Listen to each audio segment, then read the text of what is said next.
Hello, welcome everyone to this short lecture on clinical measurements and outcome measures. My name is Dr. Chee-Wee and I'm a lecturer in physiotherapy at Queen Margaret University, Edinburgh. Welcome.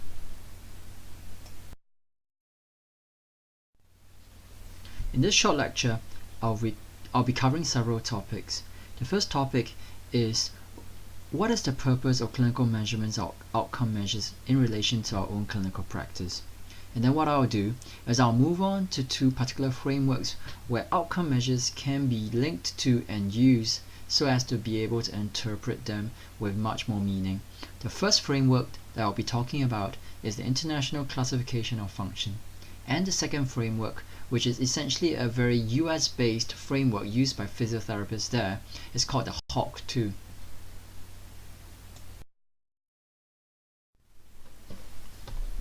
So the question is, why do we need outcome measures and clinical measurements?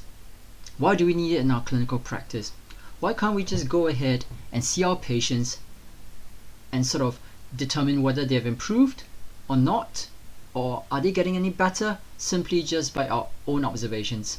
Well, in order to answer this question, we'll firstly need to understand what can clinical measurements do and what are some characteristics of clinical measurements and outcome measures.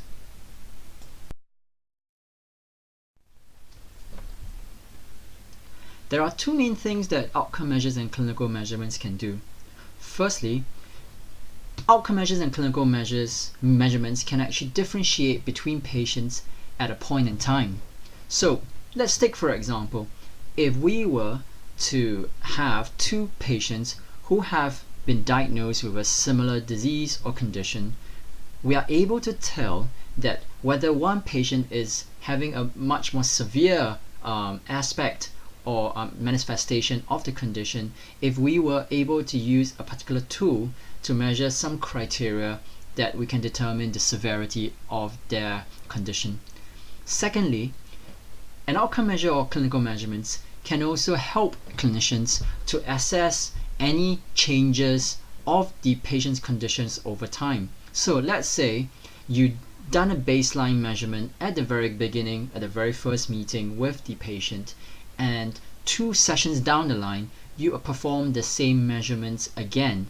What you're able to determine is then whether the patient has actually improved or got worse or haven't actually changed over time. In the course of this particular module, we will learn about how to interpret some of these outcome measures and how we determine change.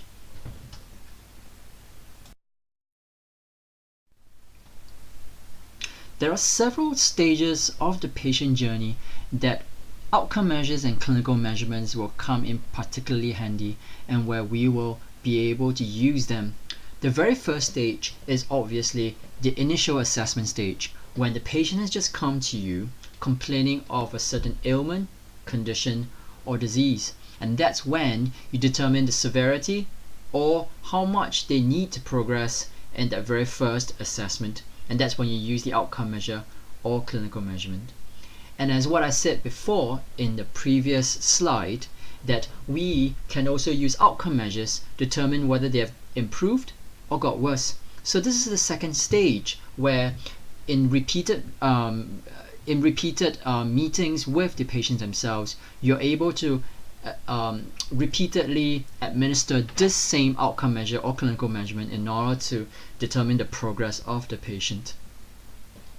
And the last stage is when the patient has reached at a certain point we are able to determine whether they have actually achieved a certain standard of improvement whereby we can make the decision to discharge them. So the question is, has the patient reached a particular target value for improvement?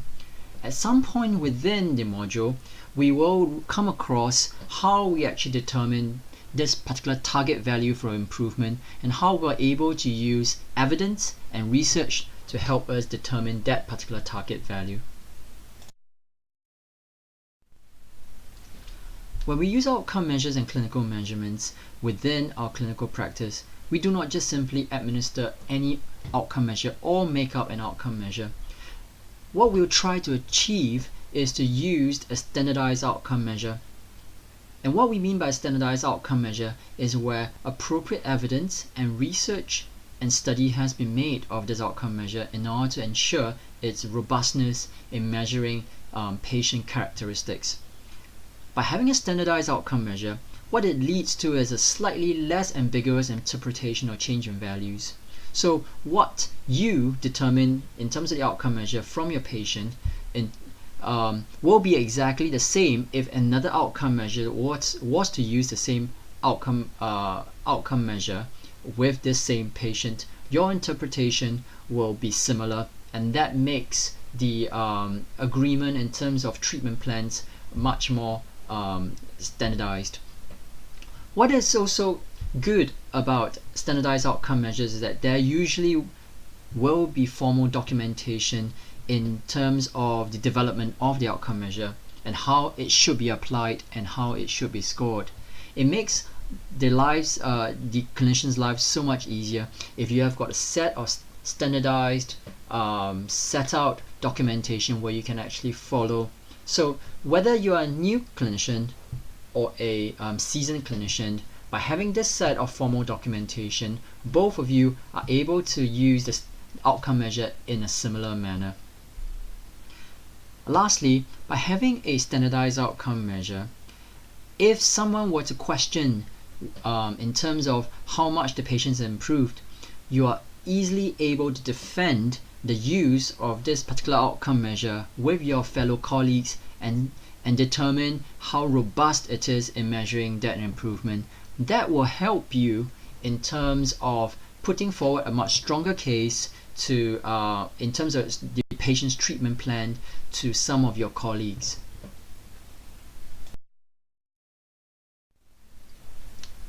Now that we have understood and perhaps appreciate why outcome measures and clinical measurements and how its standardization is beneficial for our clinical practice, we will now need some form of overarching framework of perhaps several frameworks to help us embed these clinical measurements so that we can actually interpret and make more sense out of them.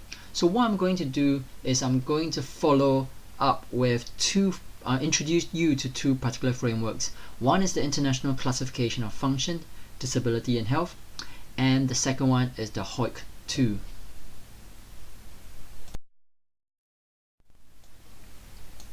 For these two frameworks, what I'll firstly do is to introduce very briefly what they're about, and then what I'll try to do is link up how to interpret outcome measures in the framework of these models so that you're able to see the philosophy behind these frameworks and how it will influence how you would use your outcome measures.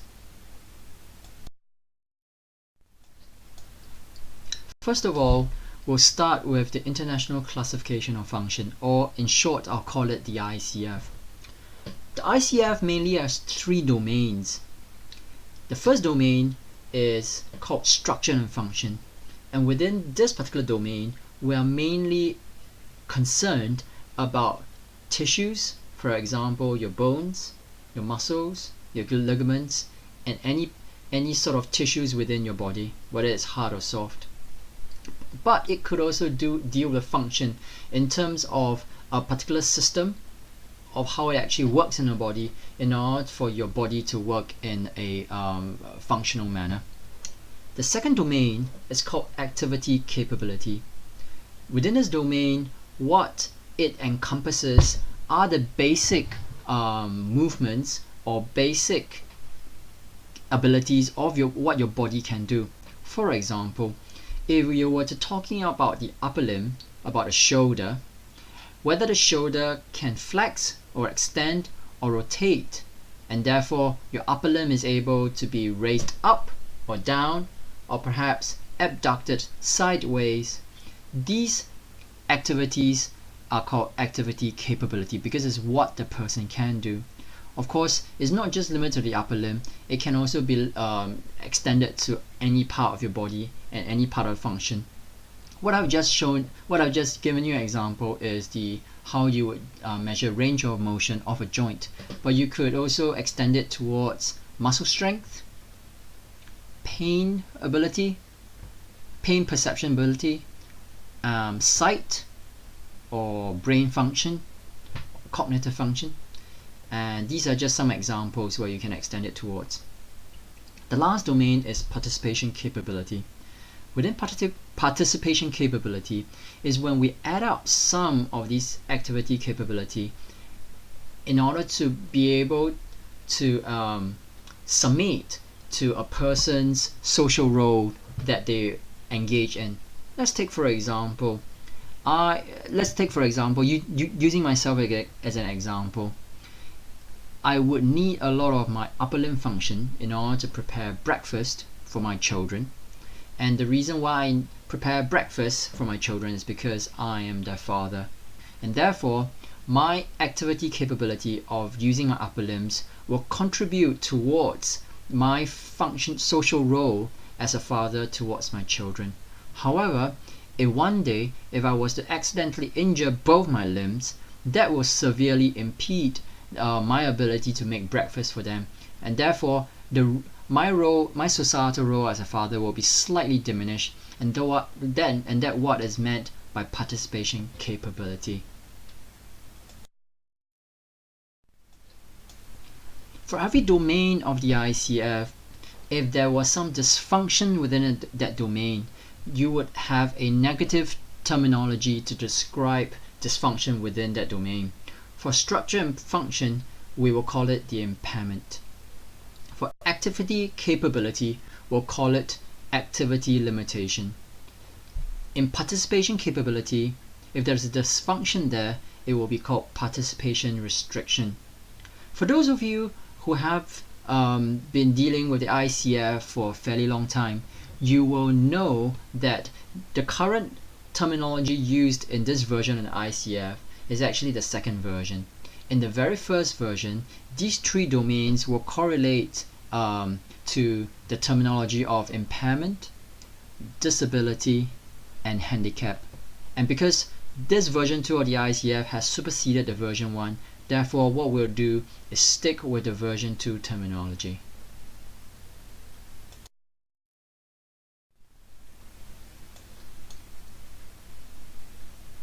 It is important to know that the domains within the ICF isn't a linear progression. That is, impairment does not necessarily lead to activity limitation and does not necessarily lead to participation restriction. What you need to understand is that these three domains can exist and stand alone and may not directly correlate with each other. This particular information about the non-linearity of these three domains within the ICF has got implications on how we use it and interpret it for our use of the outcome measures. A lot of times when physiotherapists use outcome measures, what we tend to focus on are on the impairments. For example, we are very concerned about muscle strength, we are very concerned about joint mobility, and we are very concerned about the sensation of a patient. And all of these are very important in their own respects. However, what you need to know is that when patients come to you to seek some help, they do not come just simply because their joint range of motion is inhibited or that they are weak in a certain muscle or a group of muscles. What they are really concerned about is because some sort of activity that they do, or perhaps some sort of societal role that they're engaged in their everyday life, has been impeded or restricted in some sense. These are usually the main concerns of your patients. Therefore, the implication for our outcome measures is that a lot of the outcome measures we use should be tailored to these patients' expectation about what they can achieve in terms of their activity capability and their participation capability. A lot of the outcome measures, as I said, that physios use have been designed just to simply measure impairments, but what we need to do is go on and find outcome measures that also are much more relevant to the patients themselves. and these should be measuring activity, capability, and participation capability.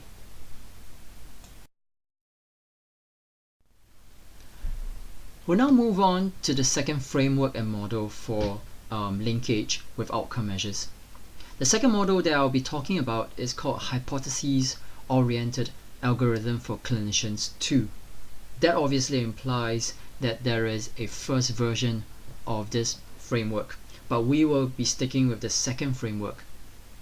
So, what is Hopto?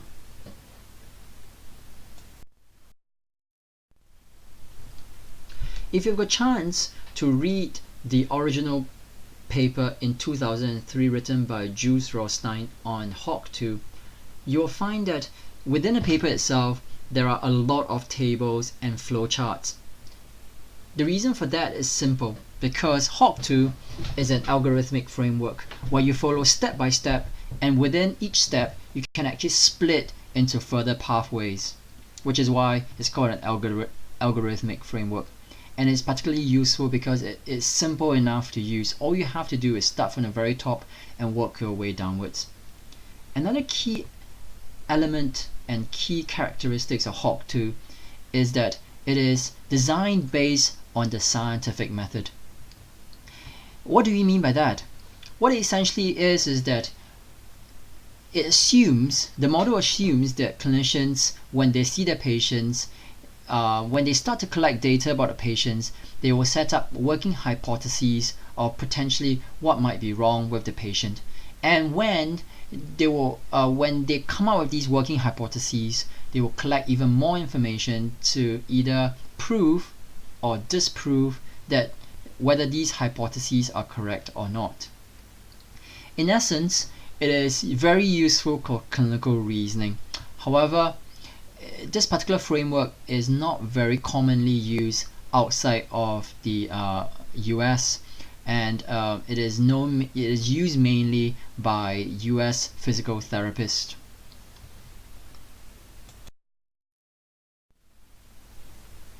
As I mentioned in my previous slide, the Hopto is mainly used within the US, but it has got implications that for physiotherapists in other countries as well.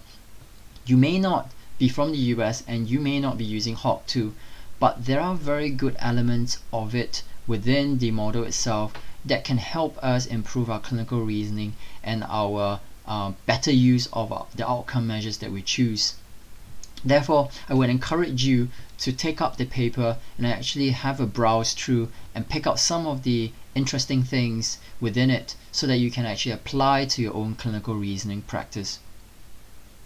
It is especially useful for problem solving of patients who appear not to improve despite the fact that you have tried your very best. The algorithm itself will guide you step by step into problem solving some of the issues that you might encounter and help you to determine perhaps what is wrong with your approach.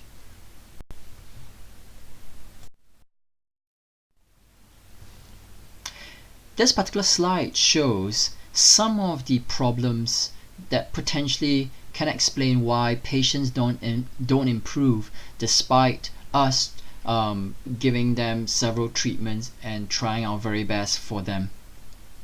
Within Hopto itself, problems are divided into two different categories. One is called existing problems, where these are problems that you actually see within the patients right now that you can observe and measure. The second category of problems are what's called anticipated problems, and these problems may not have happened yet, but what you have determined is that if some action isn't taken, then these problems will start to appear. This table shows you some of the potential issues of why your particular treatment or might not be benefiting the patient, or why the patients might not improve. You'll find that there are certain terminology within this particular table that may not make very much sense to you, and the reason for that is that these terminology are very specific to the framework of Hopto. In order to know what these terminology stand for example, tactics and strategy. What you need to do is read the paper itself in order to get the particular definition of what they mean. So again, I would encourage you to pick up the paper just to have a read, even though you may not actually use it in your own clinical practice. So after introducing the tool framework, we've come back round to the very initial question. So what is the purpose of clinical measures and outcome measures? Well, clinical measures and outcome measures are essentially the data and information that you will collect from your patients in order to determine whether they have improved or not. And if the patient is particularly resistant to treatment and doesn't seem to show enough improvement, then it is a way to help you to problem solve using both the frameworks of ICF and Hopto.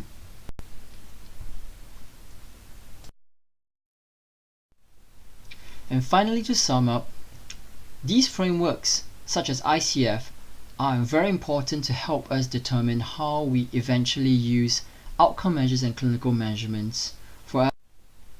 And finally, to sum up, these frameworks such as ICF are very important to help us determine how we eventually use outcome measures and clinical measurements for us to determine whether a patient has improved, or to help us problem solve a particularly resistant patient's reaction to treatment.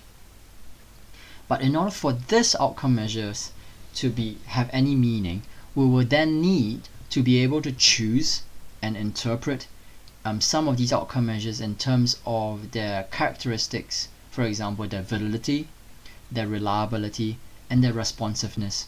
And also we need to be able to read some of this literature and determine what are some of these target values of the outcome measures before we decide that the patient has actually improved enough to be discharged. So I'll leave you with this message that no matter which discipline you are from within physiotherapy, or perhaps you are not a physiotherapist but a healthcare professional, in many parts of your practice, even without you knowing it, you are trying to gain some sort of information from your patients to determine how well they have done in order to make the next decision in terms of what to do next or to discharge them. Therefore, what you are trying to do is find out informally what are some of these outcome measures or clinical measurements. It is perhaps wise to then be able to use certain outcome measures and clinical measurements that have been standardized, and in order for you to make a much better decision on how the patients have progressed. So I hope that this short lecture will help you understand the importance